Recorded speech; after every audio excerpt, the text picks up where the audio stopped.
का हमारा टॉपिक है नोटपैड। प्रीवियस वीडियो में हमने नोटपैड की थ्योरी पढ़ाई थी। इस वीडियो में हम लोग प्रैक्टिकली देखेंगे कि नोटपैड को कैसे यूज करते हैं। तो सबसे पहले नोटपैड को यूज करने के लिए हमने बताया था आपके पास दो ऑप्शन है, या फिर आप कीबोर्ड से सिर्फ विंडो की को प्रेस करेंगे और यहाँ पे सर्च बॉक्स दिखता है, यहाँ पे आपको टाइप करना है नोट। तो जैसे ही आप एन को प्रेस करेंगे तो यहाँ पे हमें नोटपैड लिखा हुआ दिखेगा। सिंपल आपको कीबोर्ड से एंटर की को प्रेस करना है, तो ये हमारा नोटपैड ओपन हो गया है। सेकेंड तरीका है कि आपको क्या करना है, विंडो के साथ आर की को प्रेस करना है। अब हमारे पास यहाँ एक रन कमांड होकर आएगा, ये रन बॉक्स है। यहाँ देखिए अभी बाय डिफॉल्ट में लिखा है मेरा नोटपैड, नहीं लिखा होगा। देखिए इसलिए लिखा है क्योंकि हम जब भी सॉफ्टवेयर को ओपन करते हैं तो हम यहाँ पे नोटपैड लिख लेते हैं। अगर आपके यहाँ पे रन बॉक्स में नहीं लिखा है नोटपैड, तो हमें क्या करना है, कीबोर्ड से टाइप करना है नोटपैड। आपको याद रखना है कि नोटपैड लिखते टाइम हमें कोई भी स्पेस नहीं देना है। उसके बाद क्या करेंगे, यहाँ पे आप ओके कर दो या एंटर की से एंटर प्रेस कर दो। तो ये हमारा जो इंटरफेस आया है यही हमारा नोटपैड कहलाता है। देखिए हम पहचानेंगे कैसे कि ये मेरा नोटपैड है, तो हम देखेंगे नोटपैड के सबसे ऊपर टाइटल बार में, जिसको हम लोग ऊपर की पट्टी को टाइटल बार बोलते हैं, यहाँ पे हमें अनटाइटल्ड नोटपैड लिखा हुआ मिल रहा है। मतलब ये मेरा क्या है, नोटपैड है। अब इसको मैक्सिमाइज करेंगे, यहाँ से मैक्सिमाइज किए। देखिए राइट साइड में, टाइटल बार के राइट साइड में हमें तीन ऑप्शन दिखते हैं। पहला होता है मिनिमाइज, मैक्सिमाइज जिसको हम लोग रिस्टोर भी बोलते हैं, और क्लोज। जैसे हमने यहाँ पे लिखा है नोटपैड। अब इसके बाद मान लीजिए हम यहाँ कोई फाइल बना रहे थे जिसको हमें यहाँ से देखना है, ठीक है। तो तुरंत हमें जंप करना है नोटपैड पे और फिर जंप करना है किसी नेक्स्ट सॉफ्टवेयर पे। तो इसके लिए आप देखिए जब भी इसको आप क्लोज करेंगे, अगर मिनिमाइज का ऑप्शन नहीं होता है यहाँ पे, तो हमें क्या करना पड़ता है, इसको सेव या फिर क्लोज परमानेंट इसको बंद करना पड़ता। तो ऐसा नहीं है, हम यहाँ पे करेंगे इसको मिनिमाइज, ताकि हम दूसरे सॉफ्टवेयर में जाके और वापस जब आए तो हम अपना काम यहीं से रीस्टार्ट कर सकें, ठीक है। तो इसको कर देंगे हम यहाँ से मिनिमाइज। तो ये अब चला गया मेरा टास्क बार में। ये हमारा डेस्कटॉप कहलाता है और ये इस रिबन को हम लोग टास्क बार कहते हैं। तो टास्क बार में हमारा सॉफ्टवेयर मिनिमाइज करने पर टास्क बार में जाता है। यहीं से हम डायरेक्ट इसको ओपन करके जहाँ पे हमने काम करना बंद किया था वहीं से रिस्टार्ट कर सकते हैं। और मैक्सिमाइज का यूज होता है, अगर आपने कोई सॉफ्टवेयर ओपन किया है वो फुल स्क्रीन में है तो उसको हाफ कर सकते हैं, एक बार प्रेस किया और वापस से प्रेस करेंगे तो फुल स्क्रीन। फिर यहाँ मेरे पास आता है क्लोज का ऑप्शन। जब मुझे एक सॉफ्टवेयर से बाहर निकलना है, जो हमने फाइल बनाई है उसको बंद करके बाहर जाना है, तो हम यहाँ पे करेंगे क्लोज। फाइल अभी मुझे नहीं करना है तो इसको हम छोड़ दे रहे हैं। उसके बाद देखिए यहाँ पे टाइटल बार में बाय डिफॉल्ट में बताया है कि अनटाइटल लिख के आता है। अब देखिए इसका टाइटल बार का यूज क्या होता है, मान लीजिए हमने यहाँ पे कोई फाइल बनाई हो, ठीक, तो उसको हमने यहाँ पे किया हो सेव। अब यहाँ से हम कोई फाइल ओपन करें तो यहाँ से करेंगे ओपन, तो यहाँ पे सेव नहीं करना है, इसको डोंट सेव करेंगे। और यहाँ पे कोई भी ये फाइल मेरे पास है, इसको हम ओपन कर रहे हैं यहाँ से। तो देखिए नोटपैड की ये मेरी फाइल आ गई है। तो हम पता करेंगे ये फाइल किसकी है। तो जिस नाम से हम लोग फाइल सेव करते हैं वही नाम हमारा टाइटल बार में शो होता है। तो राघव नाम से देखिए यहाँ पे अनटाइटल की जगह या फिर राघव शो हो रहा है। राघव शो हो रहा है मतलब क्या है कि इस नाम से ही हमारी फाइल सेव थी। उसके बाद देखिए क्या यूज होता है, जैसे हमने कोई टेक्स्ट की फाइल बनाई है, उसको एडिट करना है, उसमें कुछ चेंजमेंट करना है, सेव करना है और सेव की हुई फाइल ओपन करना है। तो इन सभी चीज़ों के लिए हम नोटपैड पर्सनल डायरी के तरह से हम इसको यूज कर सकते हैं। आप फाइल में देखेंगे जो भी हमने फाइल सेव की है यहाँ पे ओपन करते हैं, ओपन के लिए आप Ctrl+O भी लगा सकते हैं। तो जो फाइल हम सेव करते हैं उसका टाइम प्लस डेट भी ऑटोमेटिक कैप्चर कर लेता है। तो जब भी आप नोटपैड में फाइल सेव करते हैं उसका टाइम प्लस डेट दोनों ही अपने आप से ही सेव हो जाते हैं कि किस टाइम पे किस डेट पे आपने ये फाइल बनाई थी। उसके बाद देखिए फाइल, सबसे पहला हमारा यहाँ पे ऑप्शन मिलता है फाइल का। तो इनको हम लोग फाइनली एक एक करके टैब बोल सकते हैं, edit tab, format tab, view tab, help tab. तो फाइल में देखिए सिंपली आप क्या कर सकते हैं, कोई फाइल आपने बनाई है उसको हम लोग यहाँ से सेव कर सकते हैं और सेव एज कर सकते हैं। कोई फाइल को हमने पहले से ही सेव करके रख दिया, उसको देखना है तो हम ओपन करेंगे। इनकी आप शॉर्टकट की भी लगा सकते हैं। उसके बाद न्यू विंडो कंट्रोल से प्राइम, मान लीजिए आपने यहाँ पे देखिए नोटपैड में टास्क बार में अभी सिर्फ एक फाइल को ही ओपन किया है, तो हमें ये चाहिए था न्यू विंडो में। तो इसके लिए हम यहाँ पे Ctrl+Shift+N या फिर न्यू विंडो पे क्लिक करेंगे। तो अब हमारा नोटपैड एक नई विंडो में ओपन हो चुका है। अभी सिर्फ यहाँ पे एक था तो मेरे पास अब ये 2 पेज में ओपन हो गया। तो ये यूज होता है न्यू विंडो का। और सेम यहाँ पे हमारे पास ऑप्शन मिलता है फाइल में न्यू का, या इसके लिए आप कंट्रोल एन की लगा सकते हैं, मतलब न्यू पेज लेने के लिए। तो यहाँ पे आप देखिए हमारा एक न्यू पेज ओपन हो जाता है। उसके बाद यहाँ पे हमें देता है पेज सेटअप का, अगर आपको इस पेज को सेटअप करना है तो वो, और उसके बाद अगर आपको जो फाइल बनाई है नोटपैड में उसको सॉफ्ट कॉपी को हार्ड कॉपी में कन्वर्ट करना है, मतलब आपको हार्ड कॉपी चाहिए, उसके लिए आप इसको प्रिंट करेंगे। तो प्रिंट के लिए कंट्रोल P या फिर यहाँ पे फाइल मेन्यू में आके आप प्रिंट ऑप्शन भी यूज कर सकते हैं। उसके बाद फाइल से आप एक्सिट करना है, निकलना है बाहर तो एक्सिट कर देंगे, तो आपका यहाँ पे जो भी सॉफ्टवेयर था वो फाइल क्लोज हो जाएगा। इसके बाद एडिट टैब आता है हमारे पास। एडिट में क्या देखिए, सबसे पहले दिया गया हमें अंडू का क्या मतलब होता है, मान लीजिए आपने यहाँ पे पास लिखा है, इसको हमने ऐसे डिलीट कर दिया, फिर आपको याद आता है नहीं भाई हमें तो पास लिखा ही रहने देना था। तो इसके लिए हम यहाँ पे शॉर्टकट की कंट्रोल Z प्रेस करेंगे, तो जो भी हमने लास्ट स्टेप में रिमूव किया था वो एक लास्ट स्टेप आगे आ जाएगा, ठीक है। तो अब या फिर आप क्या करना था, आपको यहाँ से वापस से डिलीट करेंगे। अगर शॉर्टकट नहीं लगाना तो एडिट में जाके आप अंडू करेंगे तो भी आपका काम वापस हो जाएगा। और सेम आपको क्या करना है, फिर आपको ये पास जो है वो कीबोर्ड से ना हटा के हटाना है, मतलब एक स्टेप वापस जाना है। अगर एक स्टेप आगे आना है तो अंडू यूज करेंगे, एक स्टेप वापस जाना है तो रीडू। तो यहाँ से हमें करना है अंडू, ठीक है। उसके बाद हमें यहाँ पे देखिए ऑप्शन देता है कट कॉपी पेस्ट। अब कट कॉपी क्या है, माना हमने यहाँ पे 12th लिखा है, इसको मुझे करना है कॉपी, क्योंकि मुझे ये 12th यहाँ पे भी लिखना था और यहाँ पे भी और यहाँ पे भी। तो अब हम एक एक करके टाइप नहीं करेंगे, सिंपली मुझको इसको सेलेक्ट करके यहाँ से आप कंट्रोल C करेंगे या फिर यहाँ से कॉपी करना है, और जहाँ पे भी इसको रखना है उसके वहाँ पे कर्सर रखेंगे। अब क्या करना है, यहाँ पे आइएगा, उसके बाद एडिट टैब में आने के बाद आप पेस्ट कर सकते हैं, कंट्रोल V यूज कर सकते हैं। पेस्ट पे क्लिक करेंगे तो आपका 12th यहाँ लिख जाएगा बिना टाइप किए ही।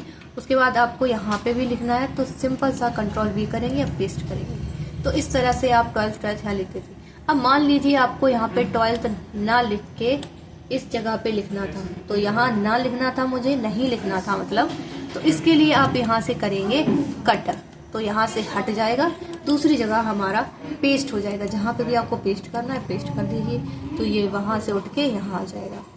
इसके बाद हमें यहाँ पे ऑप्शन दिया जाता है डिलीट का। मान लीजिए आपको यहाँ से डिलीट करना है तो हम सेलेक्ट करेंगे इसको और यहाँ से डिलीट कर देंगे।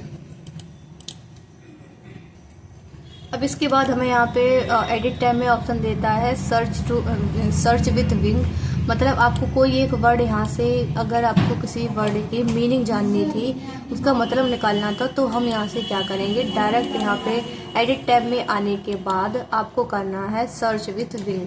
तो आप एक सर्च इंजन में पहुँच जाएंगे, उसके बाद अपने वर्ड को इजीली फाइंड कर सकते हैं, सर्च कर सकते हैं, ठीक है। तो इसके बाद यहाँ पे हमें ऑप्शन देता है फाइंड का, find next, find previous, replace, go to.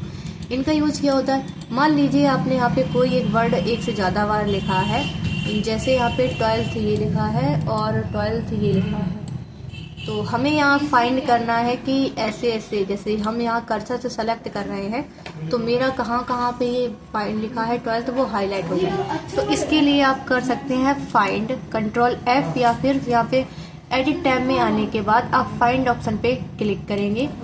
अब यहाँ पे आपको लिख देना है फाइंड व्हाट, क्या फाइंड करना है, हमें फाइंड करना है 12th, आप 12th लिख देंगे।